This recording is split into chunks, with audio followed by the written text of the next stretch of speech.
மாதா தொலைக்காட்சி நேயர்களுக்கு வணக்கம். இந்த நிகழ்ச்சியில் நம்ம பார்க்க போகிறது கேஸ்ட்ரைட்டிஸ், அல்சர், இன்டைஜஷன், கான்ஸ்டிபேஷன், இதெல்லாம் ஜிஐ ட்ராக்ல வரக்கூடிய பிரச்சனைகள். இப்போ சிலருக்கு நெஞ்சு கரிப்பு, அஜீரணம், வயிறு உப்பசம், புளியப்பம் இப்படிலாம் இருக்கலாம். சிலருக்கு கேஸ்ட்ரைட்டிஸ் தொந்தரவு பண்ணிகிட்டே இருக்கும். சிலருக்கு அசிடிட்டி பண்ணிகிட்டே இருக்கும், எரிச்சல் இருந்துக்கிட்டே இருக்கும்.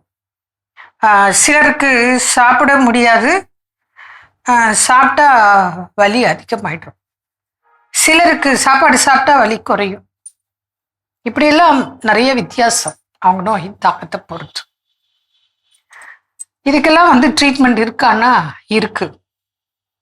இவங்களும் டென்ஷன் ஆகக்கூடாது. ரொம்ப அமைதியா, நம்பிக்கையா, பொறுமையா டயட்டும் ஃபாலோ பண்ணோம், மெடிசனும் ஃபாலோ பண்ணோம். நல்ல காய்கறி, கீரை சூப், பழங்கள், ஜூஸா சாப்பிட்றதுக்கு பழங்கள் சாப்பிடும்போது உங்களுக்கு நார்ச்சத்து மிகுதியாக கிடைக்கும்.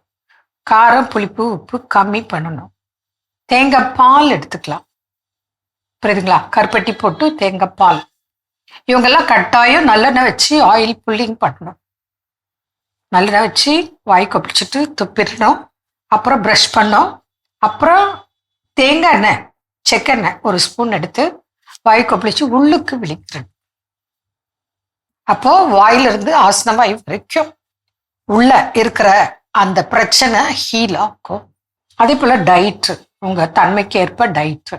அதே போல 3 நேர உணவு கிடையாது உங்களுக்கு, 7 நேரம், 5 நேரம், அப்படி ஒரு 1.5 to 2 hours ஒன்ஸ் ஏதாவது மைல்டா சாப்பிட்டுட்டு இருக்கணும். சாப்பிடணும், ஆனால் உடம்புக்கு தொந்தரவு கொடுக்காத பொருளா சாப்பிடணும். பிரச்சனை சால்வ் ஆகணும். இப்போ பார்த்தீங்கன்னா அத்திக்காய், மாதுளப்பழம், கொய்யாக்காய், சுண்டக்காய், வாழைப்பூ இதெல்லாம் ரொம்ப பெஸ்ட்டு. தண்ணி பார்த்தீங்கன்னா சீரகம் போட்டு ஒரு 3 லிட்டர் தண்ணி வச்சுக்கோங்க. 1/2 ஸ்பூன் சீரகம், ஒரு 2 ஏலக்காய் தட்டி போட்டு வச்சுருங்க. பாயில் பண்ணி நைட்டு ஆறட்டும். காலையில் அதில் கொஞ்சம் ஒரு 1/4 ஸ்பூன் 1/2 ஸ்பூன் வெட்டி வேர் பொடி போட்டு அந்த தண்ணி குடி. வெந்தயம் சாப்பிடலாம், வெண்டைக்காய் சாப்பிடலாம், வெள்ளை பூசணி, சுரக்காய் ஜூஸ் குடிக்கலாம், கற்றாழை சாறு குடிக்கலாம், இளநீர், மோர், நன்னரி, சர்பத், ஏகப்பட்ட விஷயங்கள் இருக்கு. அதெல்லாம் உங்க தொந்தரவு பொறுத்து நாங்கள் அட்வைஸ் கொடுப்போம். அறுவை சிகிச்சை இல்லாமல் 99.9% குணமாகிறதுக்கு வாய்ப்புகள் நிறைந்து காணப்படுகிறது. அது பேஷண்ட் ஃபாலோ பண்ணால் நிச்சயமாக குணம் கிடைக்கும். 35 வருட நோயாளி எல்லாம் குணமாயிருக்காங்க. எதனால? கடைபிடித்ததினால், டென்ஷன் இல்லாம இருக்கிறதுனால். பொறுத்தாரே பூமி ஆழ்வார். பொறுமை, பொறுமை, பொறுமை. ஃபாலோ பண்றது நம்பிக்கை, புரியுதுங்களா? கடைபிடித்தால் அதற்கேற்ற பலன். மலச்சிக்கல் தான் எல்லா நோய்க்கும் மூல காரணம். அப்போ நம்ம மலச்சிக்கல் இல்லாம பார்த்துக்கணும், அஜீரணம் இல்லாம பார்த்துக்கணும், அதற்கேற்ற உணவுகளை கடைப்பிடிக்கணும். டைம் இருக்கு.